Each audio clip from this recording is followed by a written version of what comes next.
SpaceX, founder of xAI, and Jensen Huang, founder and CEO of NVIDIA.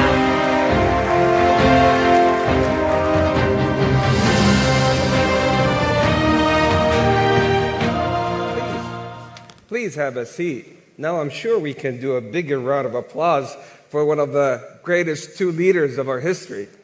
Let's go ahead. So we're talking about, I lost count, $7 to $8 trillion worth of market cap, comp, I lost count. But right now, we're here to celebrate a historic moment. A moment that yesterday during the dinner, and thank you for joining us under the patronage of the Honorable President and His Royal Highness the Crown Prince Musaidi, where we had the pleasure to hear it firsthand.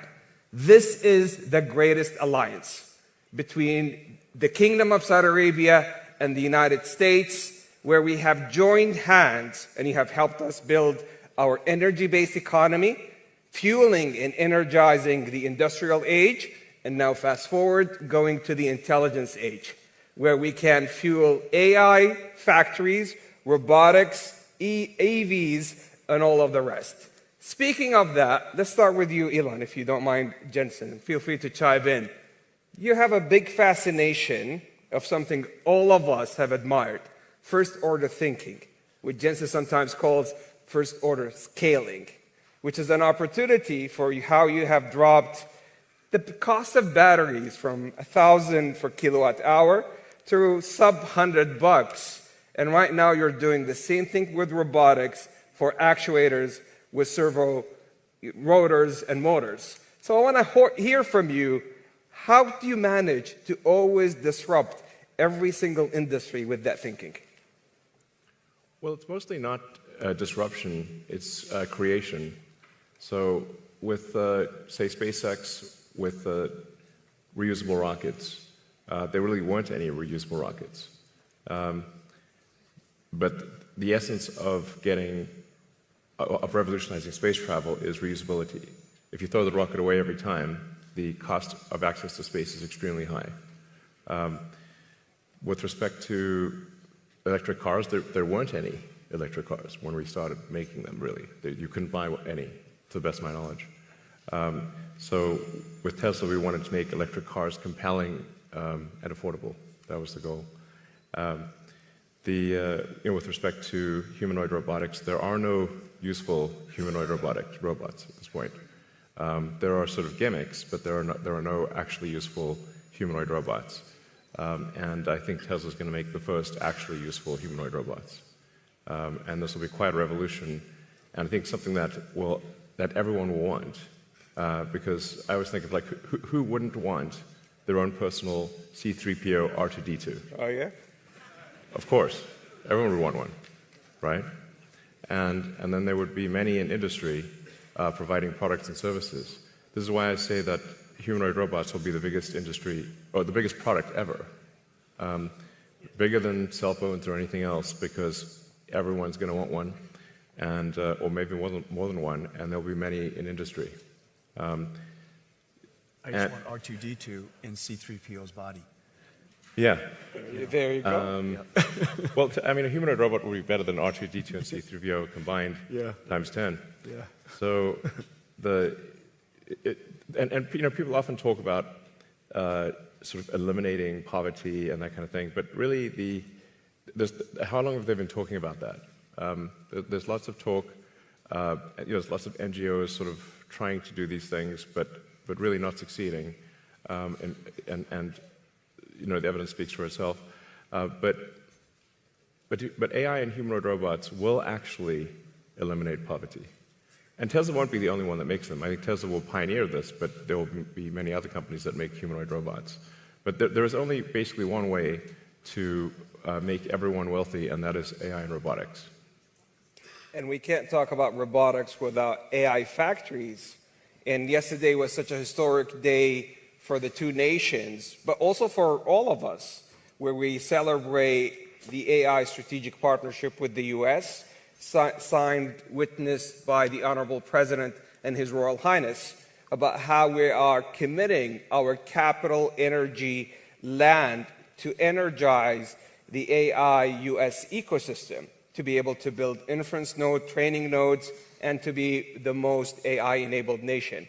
With that announcement, tell me what's next in AI factories, Jensen. There's a beautiful story about how Saudi Arabia is building AI refineries and now building or oil refineries to AI factories. I love that. I've said that AI is an infrastructure, and the reason for that, of course, we understand AI from the perspective of the technology and how it's revolutionizing every industry. Digital intelligence, of course, has applications into every field. And so it's going to be used by every company, every industry, every country. In that way, it's foundational, and therefore it's part of infrastructure.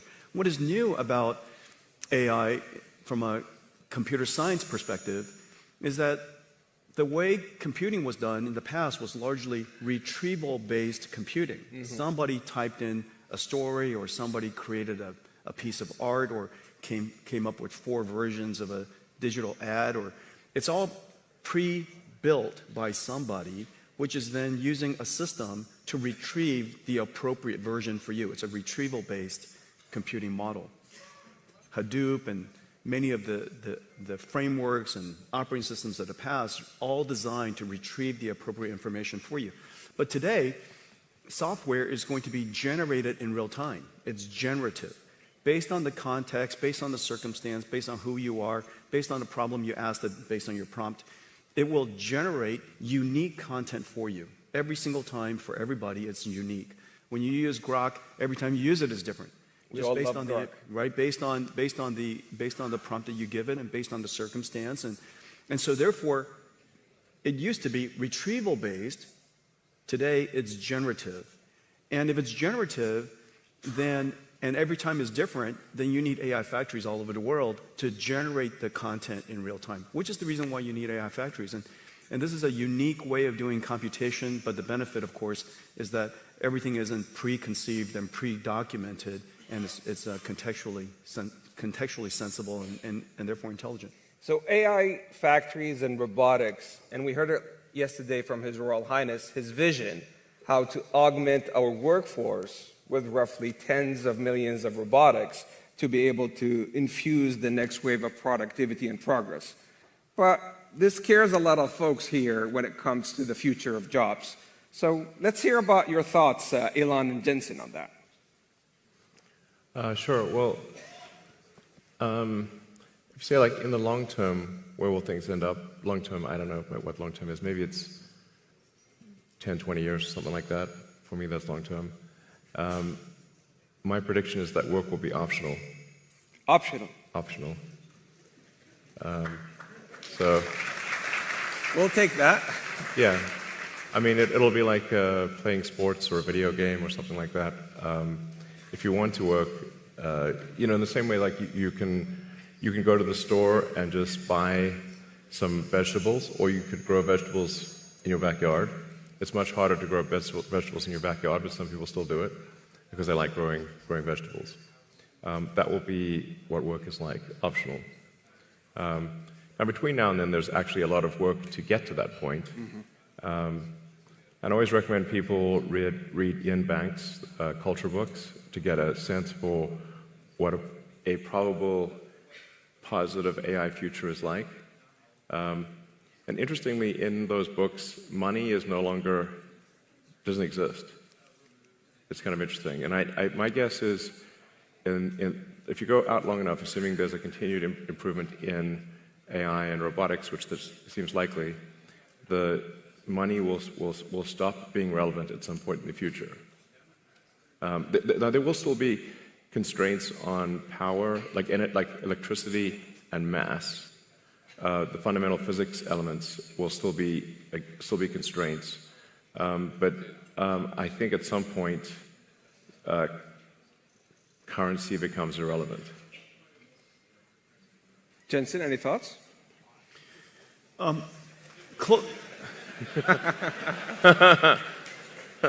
the way, the NVIDIA earnings call is later today. And by the way, since currency is relevant.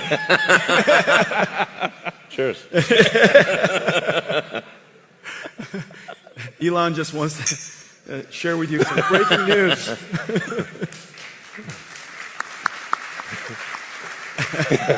The two of us would like to share some breaking news. Let's see. I would say there's different horizons you could look at. Everybody's jobs will be different. I think that's for sure.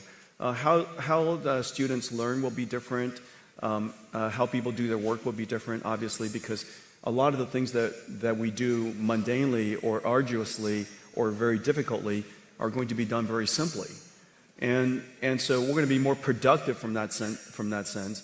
One of the things that I will say is that for most people or a company, if your life becomes more productive, and if the things that you're doing with great difficulty become simpler, it is very likely, because you have so many ideas, you'll have more time to go pursue things. It is my guess that Elon will be busier as a result of AI. I'm going to be busier as a result of AI.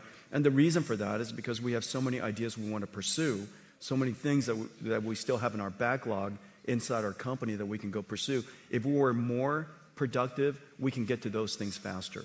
And so in the near term, I would say that there's every evidence that we will be more productive and yet still be busier because we have so many ideas. One thing that I will say, give you some evidence, is that, and I was just telling Elon about this earlier, radiology, for example, has largely been converted to AI-driven radiology, and there's some really great companies doing that. And the surprising thing is the prediction that all radiologists would be the first jobs to go was exactly the opposite. The trend shows that there are more radiologists being hired now as a result of AI. And the reason for that, if you take a step back, it's because the goal of a radiologist is not to study the images. The goal of a radiologist is to diagnose a disease. Now the studying of the images became so productive, they could study more images, study more modalities, spend more time with the patients. And as a result, they're actually accepting more patients. We're doing more radiology all around the world. We're doing a better job with diagnosing disease. And so that's kind of the near-term outcome of AI and productivity. And we'll see what happens long-term. You know, when currency doesn't matter anymore, just, you know, let me know right before. You'll see it coming. You'll see it coming. We text often, so just yeah, we do. Yeah, just text it out. Well, yeah, let me know. I kind of agree with both of you, because if you look at every technological trend, every general purpose technology has been net new positive for the globe, for humanity, and so forth. And let me share with you two case studies. And Your Excellency, I think it's precisely the reason for that is because all the great ideas from innovators like Elon, you have so many good ideas that and AI, Jensen as well. Yeah, well, you know, Indeed. thank you. So let me share with you two stories from two Saudi innovators in collaboration with a lot of the great work that NVIDIA does, that Grok does. One is Professor Omar Yagi. All right. Let me say that again. One is Professor Omar Yagi, who is... I might need to move the mic. All right. Cool. Here, come on, we'll share this one. All right. So now... Get closer. Let's try this one more time. So one of them is Professor Omar Yagi, who's the first American Saudi to win a Nobel Prize in creating new chemistry. And the way he has done that, he has leveraged AI accelerators and models like Grok to be able to create new chemistry when it comes to metal organic frameworks. Those are metal ions that are positively charged with organic linkers to be able to effectively create a sponge with 0.33 nanometers pores to capture water from air and also to capture carbon dioxide. The second story has also to do with AI accelerated by NVIDIA and with models like Grok, which is nanopalm, which is effectively creating a nanorobot 500 nanometers by 1,000 nanometers to be able to do gene editing, leveraging the CRISPR technology to take out sickle cell disease. Now, in both these instances, they originated 20 years ago in research, but AI was able to really accelerate the outcomes and the outputs such that we can move into new value pools. So I think with every technological trend, humanity is going to always manage to shift to new value pools when it comes to workforce and productivity. But we have some great announcements to talk about here today. Let's begin with you, Elon, the things that we're doing with XAI. Yeah, we're excited to announce that we're doing a 500 megawatt. I mean, yeah, 500. Sorry. 500 megawatt. 500 megawatt. Yeah. We're doing 500 megawatts. Sorry. Not This. quite, yeah. Yeah. No, the 500 gigawatt one will have to wait. That'll be $8 bazillion trillion. Stop that. So yeah, we're doing a XAI, and the Kingdom of Saudi Arabia are doing a Humane, 500 megawatts, starting with 50 megawatts, phase one, and we're doing it with NVIDIA. Yeah. Congratulations to the Humane team, to Targ and team, such a fantastic job. Jensen, I think we're also doing some great announcements this week. We are? Yeah. Well, we're announcing all kinds of things. Our partnership with Humane is going incredibly well. First of all, we work together to get this company started and off the ground, and just got an incredible customer with Elon. Could you imagine a startup company, approximately $0 billion in revenues, now going to build a data center for Elon? 500 megawatts is gigantic. This company is off the charts right away. In addition to that, we're working AWS, as you know, is also Congratulations to the Humane team with AWS, starting with 100 megawatts with a gigawatt ambition and counting. So AWS is also coming to Humane. We're working with Humane on Omniverse digital twins. As you know, that AI is not just just agentic AI and chatbots, and cognitive AI is incredibly important to the world.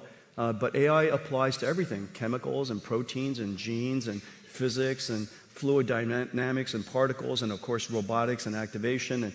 And we created this world called Omniverse, where robots can learn how to be good robots. And it's physically based, it obeys the laws of physics, and so robots can learn in these environments. And we're working with Humane to apply Omniverse to all kinds of digital factories and robotics and warehouses and things like that. And so that's another. We're also working in Saudi Arabia to build supercomputers to simulate quantum computers, and using our computers to be the controller and the error correction.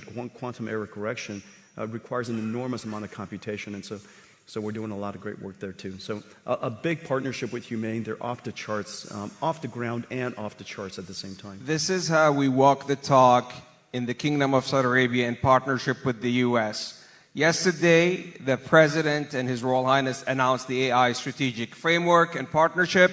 Today, we're going big with Elon and Jensen. So thank you for those opportunities. Now, they told me I have time for two last questions. So last night at the dinner, I got a number of questions because it seems that the schedule leaked.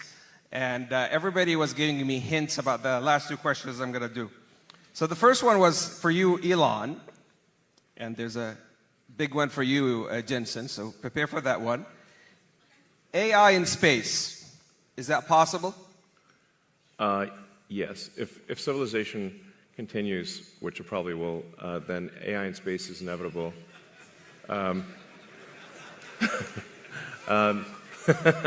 You know, I always have to preface that. You know, we shouldn't take civilization for granted. We need to make sure to take care to ensure that civilization has an upward arc. I mean, any student of history knows that civilization does not always have an upward arc, and in fact, civilizations have life cycles.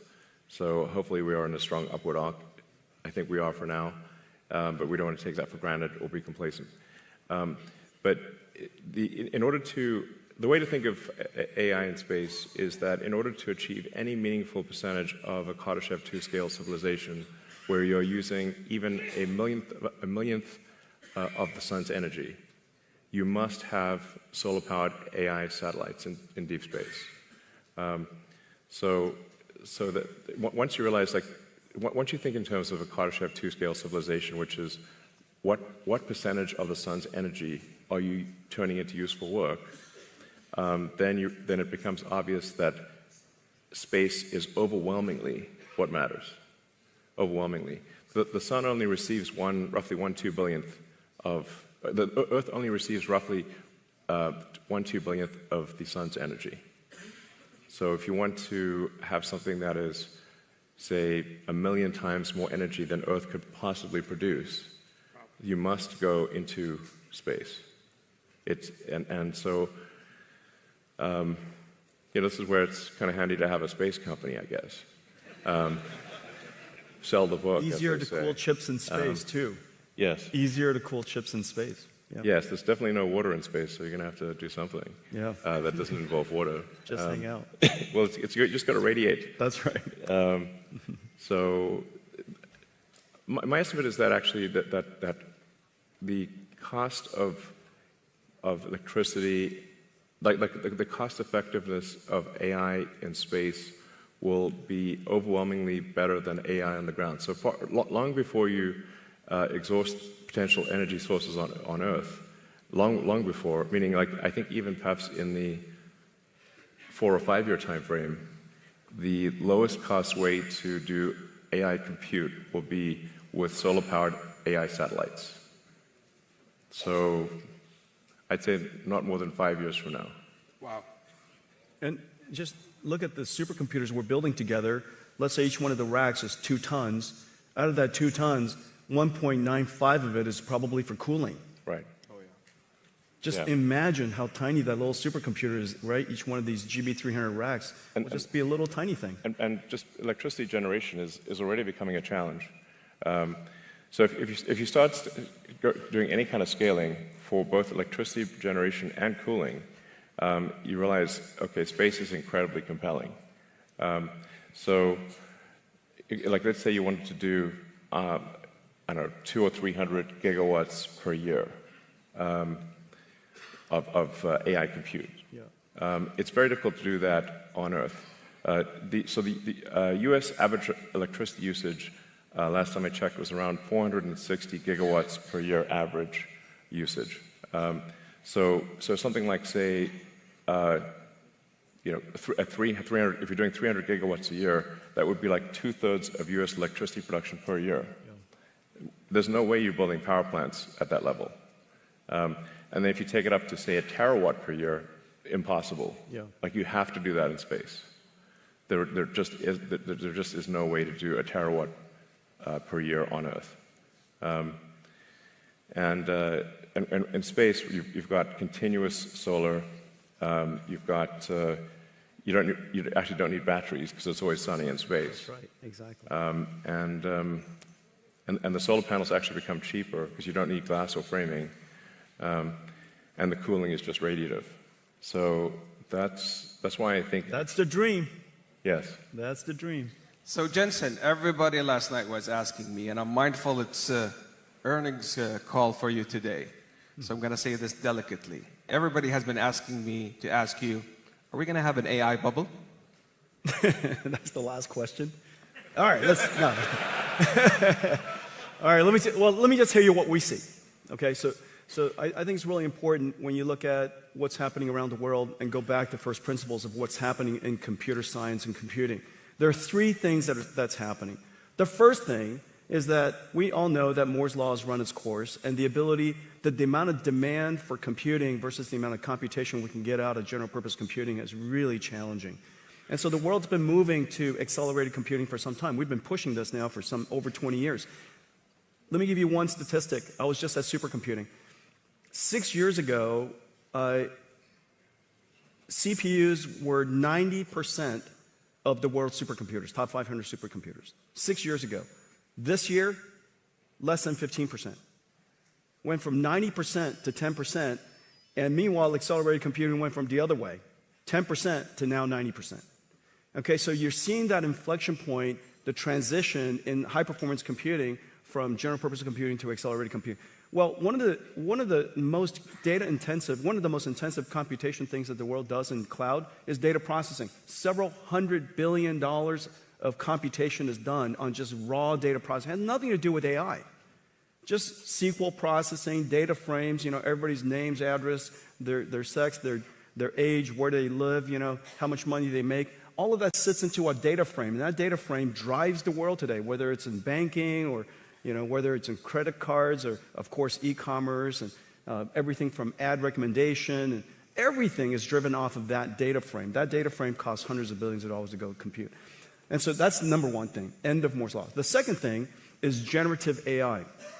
What the most important application of the last 15 years is called REXs, recommender systems. How do we know what information to recommend to us in a social feed? How do you know what ad to recommend to somebody, what book to recommend, what movie to recommend? The internet is so gigantic without a recommender system that a little tiny of us will have no chance of ever seeing the right information. That REXs is the engine of the internet today. That's going generative AI. It used to be running on CPUs, now it runs on GPUs. Which then says the third thing, if you just look at those two applications, many of the internet companies can build an enormous number of GPU supercomputers just doing that. Of course, then it creates the third opportunity on top of it, which is agentic AI. This is Grok, and this is OpenAI, this is Anthropic, this is Gemini. Agentic AI sits on top of that. But don't forget to think about what is happening underneath what everybody sees as AI today. There's a whole movement of computing from general purpose computing to accelerated computing. And that, if you take that into consideration, you'll come to the conclusion that, in fact, what is left over to fuel that revolutionary agentic AI is not only substantially less than you thought, and all of it justified. Well, I was just informed by the team that my boss and your bosses is going to talk next, the Honorable President and His Royal Highness the Crown Prince, and hence we ran out of time. But in essence, this is so much love for you, Elon and Jensen. But this, in essence, is a 92 alliance that shifted from energy to digital to the intelligence age, powered by pioneers such as Elon and Jensen, to serve humanity and create on a net new basis new economies, new jobs, and a better future for humanity, powered by the Kingdom of Saudi Arabia and the United States. Thank you for a lifetime partnership and friendship. Thank you, Elon. Thank you, Jensen. Thank you. You. All right.